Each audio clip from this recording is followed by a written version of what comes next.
ഖുർആൻ ആസ്വാദനം 2-ാം അധ്യായം സൂറത്തുൽ ബഖറ 37-ാമത്തെ ആയത്ത്. فتلقى آدم من ربه كلمات فتاب عليه إنه هو التواب الرحيم. അനന്തരം ആദം തന്റെ നാഥനിൽ നിന്ന് വചനങ്ങൾ സ്വീകരിച്ചു. അങ്ങനെ അല്ലാഹു അദ്ദേഹത്തിന് പാപമോചനം നൽകി. അവൻ തന്നെയാണ് പശ്ചാത്താപം സ്വീകരിച്ചുകൊണ്ടിരിക്കുന്നവനും കരുണാനിധിയും. فتلقى آدم من ربه كلمات فتاب عليه. فتلقى എന്ന് നമുക്ക് വേണമെങ്കിൽ നീട്ടാവുന്നതാണ്. മിൻ റബ്ബിഹി എന്നത് മിർ റബ്ബിഹി എന്ന റായിലേക്ക് കൂട്ടിലയിപ്പിച്ച് മണിക്കാതെയാണ് ഓതിയത്. കലിമാത്തിൻ ഫതാബ, കലിമാത്തിൻ എന്നത് കലിമാത്തിൻ എന്ന് ഇഖ്ഫ ചെയ്തിട്ടാണ് ഓതിയത്. ഇന്നഹു ഹുവത് തവ്വാബുർ റഹീം. ഇന്ന നൂനിന് ഷദ് വന്നിട്ടുണ്ട്, ഗുന്ന ചെയ്തുകൊണ്ട് ഓതുക. അള്ളാഹുവിൻ്റെ ആദ്യത്തെ വിലക്ക് ലംഘിച്ചപ്പോൾ ആദം ആദ്യത്തെ തെറ്റ് ചെയ്തു. അതുവഴി അദ്ദേഹവും ഇണയും സ്വർഗത്തിൽ നിന്ന് പുറത്തായി. തെറ്റ് ചെയ്തു, അതിനുള്ള സ്വാഭാവികമായ ശിക്ഷയും ലഭിച്ചു. ഇനിയെന്ത്? ചെയ്ത തെറ്റിൽ നിന്ന് സ്വന്തത്തെ മുക്തമാക്കണം. അതിനെന്താണ് മാർഗം? തെറ്റുകൾക്കുള്ള പ്രായശ്ചിത്തം പശ്ചാത്താപമാണെന്നാണ് പ്രവാചകന്മാരെല്ലാം പഠിപ്പിച്ചത്. ആദി മാതാപിതാക്കളുടെ മുമ്പിലുമുള്ള മാർഗം പശ്ചാത്താപത്തിൻ്റേത് തന്നെയാണ്. ആദി പിതാവിൻ്റെ പാപം മൂലം മനുഷ്യരെല്ലാം പാപികളായി തീർന്നുവെന്ന പൗലോസ്ലീഹായുടെ ആദിപാപ സിദ്ധാന്തം ഖുർആൻ അംഗീകരിക്കുന്നില്ല. അതിൻ്റെ അടിത്തറയെ തന്നെ നിഷേധിച്ചുകൊണ്ടാണ് ആദമിൻ്റെ ചരിത്ര കഥനം ഖുർആൻ നിർവഹിക്കുന്നത്. ആദ്യത്തെ ദൈവിക വിലക്ക് ആദം ലംഘിച്ചുവെന്നത് ശരിയാണ്. അത് അദ്ദേഹം ചെയ്ത തെറ്റാണ്. അതിന് പ്രായശ്ചിത്തം ചെയ്യേണ്ടത് അദ്ദേഹത്തിന്റെ മാത്രം ബാധ്യതയാണ്. ആദിമനുഷ്യന്റെ അനുസരണക്കേട് വഴി മനുഷ്യരെ മുഴുവൻ പാപികളാക്കി തീർക്കുന്നവനല്ല കരുണാനിധിയായ നാഥൻ. അനുസരിക്കാനും ലംഘിക്കുവാനും കഴിവ് നൽകി മനുഷ്യനെ സൃഷ്ടിച്ചവൻ തന്നെ. അഥവാ വിലക്കുകൾ ലംഘിക്കപ്പെട്ടാൽ എന്താണ് പ്രായശ്ചിത്തമെന്നും മനുഷ്യനെ പഠിപ്പിക്കേണ്ടതുണ്ട്. പ്രസ്തുത പാഠമാണ് ഈ വചനത്തിന്റെ പ്രമേയം. പാപങ്ങൾക്കുള്ള പരിഹാരം പശ്ചാത്താപമാണ്. ചെയ്യാൻ പാടില്ലാത്തത് ചെയ്തു പോയല്ലോ എന്ന ദുഃഖത്തിൽ നിന്നുണ്ടാവുന്നതാണ് പശ്ചാത്താപം. ഇനി ആ തെറ്റ് ആവർത്തിക്കുകയില്ലെന്ന ദൃഢബോധ്യത്തിൽ നിന്നാണ് അത് നിർഗളിക്കുന്നത്. എങ്ങനെ പശ്ചാത്തപിക്കണം? ആദി പിതാവിനെ അതും പഠിപ്പിക്കുന്നത് പരമകാരുണികനായ അള്ളാഹുവാണ്. അനന്തരം ആദം തന്റെ നാഥനിൽ നിന്ന് വചനങ്ങൾ സ്വീകരിച്ചു. ഫതലക്ക ആദമു മിർ റബ്ബിഹി കലിമാത്തിൻ എന്ന 37-ാം വചനത്തിന്റെ തുടക്കം 3 കാര്യങ്ങൾ വ്യക്തമാക്കുന്നു. പശ്ചാത്താപ വചനങ്ങൾ ആദമിനെ പഠിപ്പിച്ചത് അദ്ദേഹത്തിന്റെ നാഥൻ തന്നെയാണെന്നതാണ് ഒന്നാമത്തേത്. പടച്ചവന്റെ കാരുണ്യവും മനുഷ്യരോടുള്ള സ്നേഹവും ദയാവായ്പും എല്ലാം വ്യക്തമാക്കുന്നതാണിത്. അനുസരണക്കേട് നിമിത്തം സ്വർഗത്തിൽ നിന്ന് പുറത്താക്കപ്പെട്ട ആദി മാതാപിതാക്കളെ പാപത്തിൽ കഴിയാൻ വിടുകയല്ല അള്ളാഹു ചെയ്തത്. പ്രത്യുത പാപക്കുഴിയിൽ നിന്ന് കരകയറാനുള്ള മാർഗനിർദ്ദേശം നൽകുകയാണ്. പശ്ചാത്താപമാണ് പാപപരിഹാരമെന്ന് പറഞ്ഞു കൊടുക്കുക മാത്രമല്ല, എങ്ങനെ പശ്ചാത്തപിക്കണമെന്നോ പഠിപ്പിച്ചു കൊടുക്കുക കൂടി ചെയ്തു വാത്സല്യനിധിയായ നാഥൻ. ഞങ്ങളുടെ നാഥ, ഞങ്ങൾ ഞങ്ങളോട് തന്നെ അക്രമം ചെയ്തിരിക്കുന്നു. നീ ഞങ്ങൾക്ക് പുറത്തു തരികയും കരുണ കാണിക്കുകയും ചെയ്തില്ലെങ്കിൽ ഉറപ്പായും ഞങ്ങൾ നഷ്ടക്കാരിൽ പെട്ടുപോകും. റബ്ബനാ ളലംനാ അൻഫുസനാ വഇല്ലം തഗ്ഫിർ ലനാ വതർഹംനാ ലനകൂനന്ന മിനൽ ഖാസിരീൻ. 7-ാം അധ്യായം 32-ാം വചനം എന്നായിരുന്നു അവരുടെ പശ്ചാത്താപ വചനങ്ങൾ എന്ന് സൂറത്തുൽ അറാഫിൽ പറയുന്നുണ്ട്. ഈ വചനങ്ങൾ പഠിപ്പിച്ചുകൊണ്ട് ആദി മാതാപിതാക്കളെ പാപം കഴുകിക്കളയാൻ സഹായിക്കുകയാണ് പരമകാരുണികൻ ചെയ്യുന്നത്. എത്ര വലിയ പാപിയാണെങ്കിലും തന്റെ കൈ പിടിക്കാൻ സന്നദ്ധതയുള്ളവനാണ് തന്റെ നാഥൻ എന്ന സത്യം ദാസന് നൽകുന്ന ആശ്വാസം ചെറുതൊന്നുമല്ല.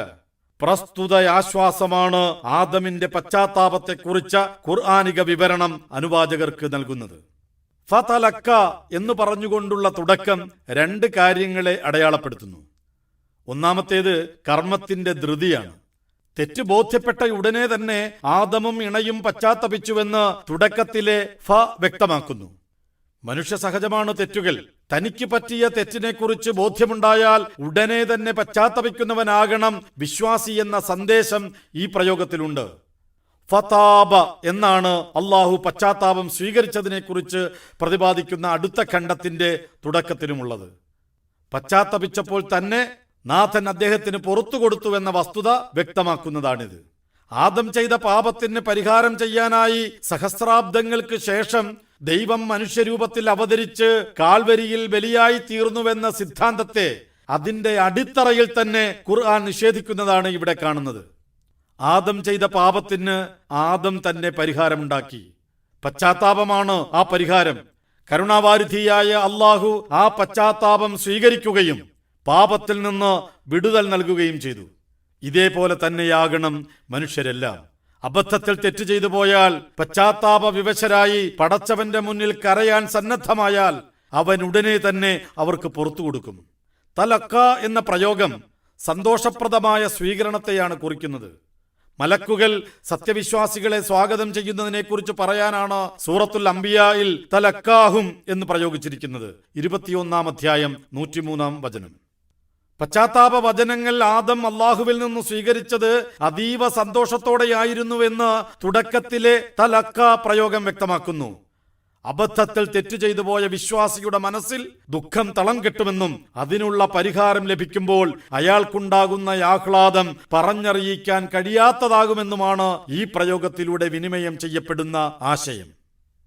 മനുഷ്യ സമൂഹത്തിലെ ആദ്യത്തെ തിന്മയെയും അതിനുശേഷമുള്ള പശ്ചാത്താപത്തെയും കുറിച്ച് പ്രതിപാദിക്കുന്ന വചനം അവസാനിക്കുന്നത് അള്ളാഹുവിന്റെ മഹത്തായ 2 നാമങ്ങൾ എടുത്തു പറഞ്ഞുകൊണ്ടാണ്.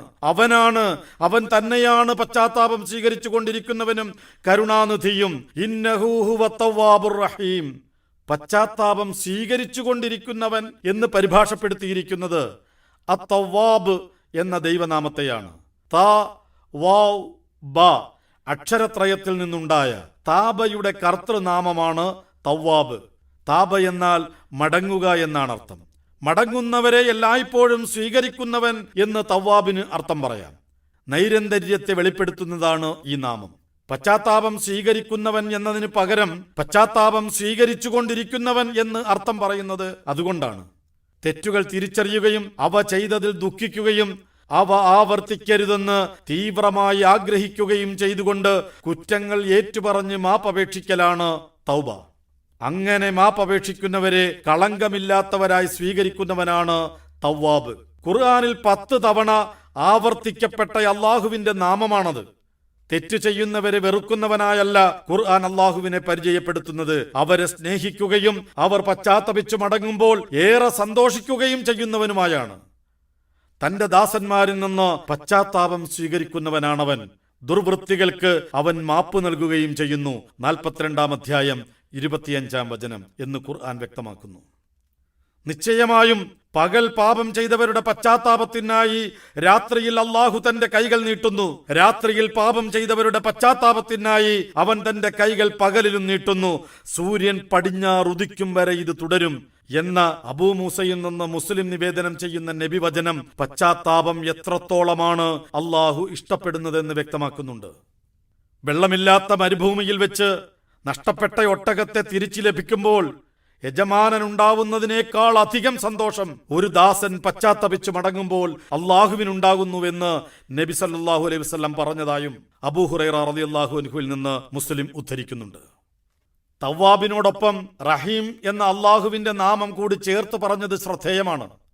തവ്വാബ് എന്ന ദൈവനാമത്തോടൊപ്പം ഖുർആൻ സ്ഥിരമായി റഹീം എന്ന നാമം കൂടി പ്രയോഗിക്കുന്നത് കാണാൻ കഴിയും. അള്ളാഹുവിനെ തവ്വാബ് എന്ന് വിളിച്ച 10 തവണയിൽ 9 തവണയും റഹീം എന്ന നാമവും തവ്വാബിനോടൊപ്പം ഖുർആനിൽ ഒരുമിച്ച് പറഞ്ഞിട്ടുണ്ട്. റഹീം എന്ന നാമത്തെക്കുറിച്ച് ഫാത്തിഹയുടെ ആസ്വാദനത്തിൽ നാം മനസ്സിലാക്കിയിട്ടുണ്ട്. അള്ളാഹുവിന്റെ അസ്തിത്വത്തിൽ തന്നെ കാരുണ്യമുണ്ട് എന്ന വസ്തുത വ്യക്തമാക്കുന്നതാണ് റഹീം എന്ന നാമം. റഹീം ആയതുകൊണ്ടാണ് അള്ളാഹു തവ്വാബാകുന്നത്. റഹീമിന്റെ പ്രകാശനമാണ് തവ്വാബായിക്കൊണ്ട് അള്ളാഹു നിർവഹിക്കുന്നത് എന്ന് പറയാം. പാപികൾ അള്ളാഹുവിന്റെ കാരുണ്യത്തിൽ നിന്ന് ആട്ടിയകറ്റപ്പെടുന്നവരല്ല, അവൻ അവർക്ക് വേണ്ടി കാത്തിരിക്കുകയാണ്. പശ്ചാത്താപം വഴി അവർ തന്റെ കാരുണ്യത്തിലേക്ക് തിരിച്ചു വരണമെന്നാണ് അവൻ ആഗ്രഹിക്കുന്നത്. എത്ര പാപം ചെയ്തവരാണെങ്കിലും അവന്റെ കാരുണ്യത്തിന്റെ വാതിൽ അവർക്ക് മുമ്പിൽ കൊട്ടിയടക്കപ്പെടുകയില്ല. കാരണം അവൻ റഹീമാണ്, തവ്വാബാണ്, ഗഫൂറാണ്, ഗഫാറാണ്, ഹലീമാണ്, അഫുവാണ്. അള്ളാഹുവിന്റെ ഈ നാമങ്ങളെല്ലാം പശ്ചാത്തപിക്കുന്ന പാപികളോടുള്ള അവന്റെ ഇഷ്ടത്തെ ദ്യോതിപ്പിക്കുന്നവയാണ്. എത്ര വലിയ പാതകം ചെയ്തവരാണെങ്കിലും പാപികൾ നിരാശപ്പെടേണ്ടവരല്ല എന്നാണ് ഖുർആനിന്റെ പാഠം. പറയുക, സ്വന്തത്തോട് അതിക്രമം കാണിച്ചുപോയ എന്റെ ദാസന്മാരെ, അള്ളാഹുവിന്റെ കാരുണ്യത്തെക്കുറിച്ച് നിങ്ങൾ നിരാശരാകരുത്. അള്ളാഹു പാപങ്ങളെല്ലാം പൊറുക്കും, തീർച്ച അവനാണ്, അവൻ തന്നെയാണ് പൊറുക്കുന്നവനും കരുണാനിധിയും. 39-ാം അധ്യായം 53-ാം വചനം.